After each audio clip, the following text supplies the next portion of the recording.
अस्सलाम वालेकुम नाज़रीन, और साफ डिजिटल के साथ में हूँ आपकी मेज़बान आमना मजीद। नाज़रीन, आज हम आपको एक ऐसा वाक़या सुनाने जा रहे हैं जो नाकाबिले यकीन है और जिसको सुनकर आप भी शायद कुछ लम्हों तक यकीन ना कर पाएँ। एक शख्स है जो कहता है कि इन दिनों वो लाहौर में नया नया आया था और एक निजी हॉस्टल में रहता था। हॉस्टल मियानी साहब से 1 किलोमीटर फासले पर था। मेरी आदत थी कि जुमेरात को कब्रिस्तान जाता और अहले कब्र के लिए दुआ करता था। एक दिन मैंने दुआ करके वापस पलटने का फ़ैसला किया कि अचानक एक नौजवान मेरे सामने आ गया।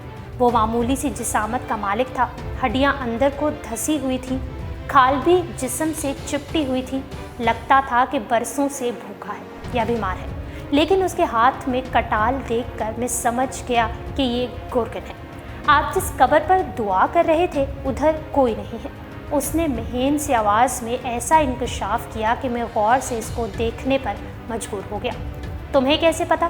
मैंने उलझी नज़रों में उससे सवाल किया। उसने कांधे उचकाए और चला गया। इसी दौरान चंद लोग उधर निकल आए। उन्होंने उसे आवाज़ दी, ओए रमज़ानी, बात सुनना। वो उसके पास गए तो मैं भी उनके करीब चला गया। कोई जगह बता, दादाजी की कब्र खोदनी है। उनमें से एक ने सो के चंद नोट निकाल कर उसे दिए। उसने जेब में डालकर उन्हें अपने पीछे आने का इशारा किया। ना जाने मैं भी उनके पीछे पीछे क्यों चल दिया।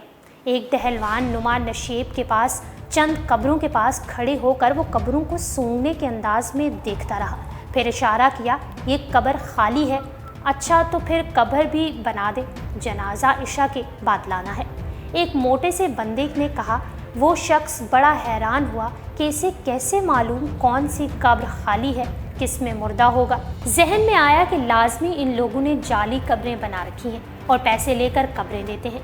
ये भी तो एक धंधा ही था। लेकिन मेरा ख्याल उस वक्त रेज़ा रेज़ा हो गया जब उस शख्स ने बड़े और बूढ़े गोरगन से ये सवाल किया, तुम लोग कब्रें भी बेचते हो? उसने चौंक कर मेरी जानिब देखा और पूछा, क्या हुआ साहिब? मैंने रमज़ानी के बारे में उसे बताया तो उसके चेहरे पर कर्बनाक सी तारीकी छा गई। पहले उसने कुछ बताने से तामुल भरता, चंद लम्हों बाद वो बोला, कब्र का बेटा है वो, मट्टी तो बताएगी ना उसे कि उसकी माँ की गोद में कौन सोया हुआ है। ये सुनकर मुझे उसकी दिमागी सेहत पर शक हुआ। मैं समझा नहीं। तू समझेगा कैसे? ये बात तो कोई भी नहीं समझ पाया। ये जानता हूँ तो सिर्फ मैं। 35 साल पहले इसी कब्रिस्तान का वाक़या है। इस वक्त मेरी उम्र तकरीबन 40 साल थी। रमज़ान का महीना था। ये तारीख रात थी, बारिश हो रही थी और बिजली कड़क रही थी। मैं इस ढेरी की जानिब से, उसने बाईं तरफ उंगली का इशारा किया, अपनी कुटिया में जा रहा था। मुझे एक बच्चे की रोने की आवाज़ आई। मैं रुक गया और आवाज़ का पीछा करता हुआ उस जगह तक पहुंचा तो देखा ये आवाज़ एक ताज़ा कब्र से आ रही थी, जिसको बारिश ने अब काफ़ी नंगा कर दिया था। कब्र तकरीबन बैठ रही थी। बच्चे की आवाज़ इसी कब्र से आ रही थी। मैंने हिम्मत की और कब्र खोदकर जब नीचे की तरफ देखा तो इस लम्हे बिजली ज़ोर से कड़की। उसी रोशनी कब्र में सफ़ेद कफन में एक औरत आड़ी तिरछी पड़ी हुई थी। कफन बारिश के पानी और मिट्टी से मैला हुआ रहा था। उसके अंदर हलचल हो रही थी और बच्चे की आवाज़ आ रही थी। ये मंजर देखकर मैं बहुत घबराया। समझा कि ये कोई जिन भूत का काम है।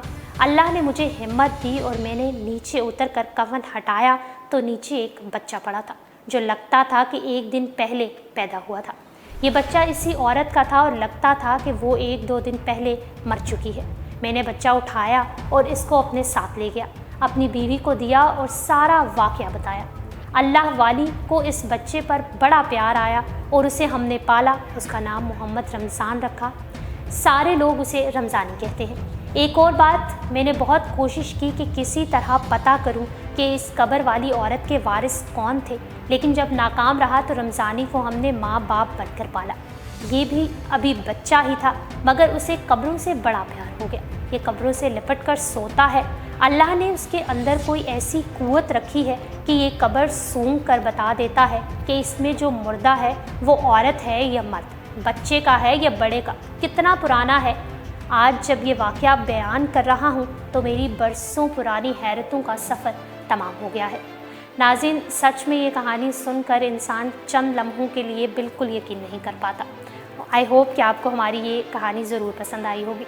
और साफ डिजिटल से फिल वक्त इतना ही। मज़ीद अपडेट रहने के लिए हमारे चैनल सब्सक्राइब कीजिए।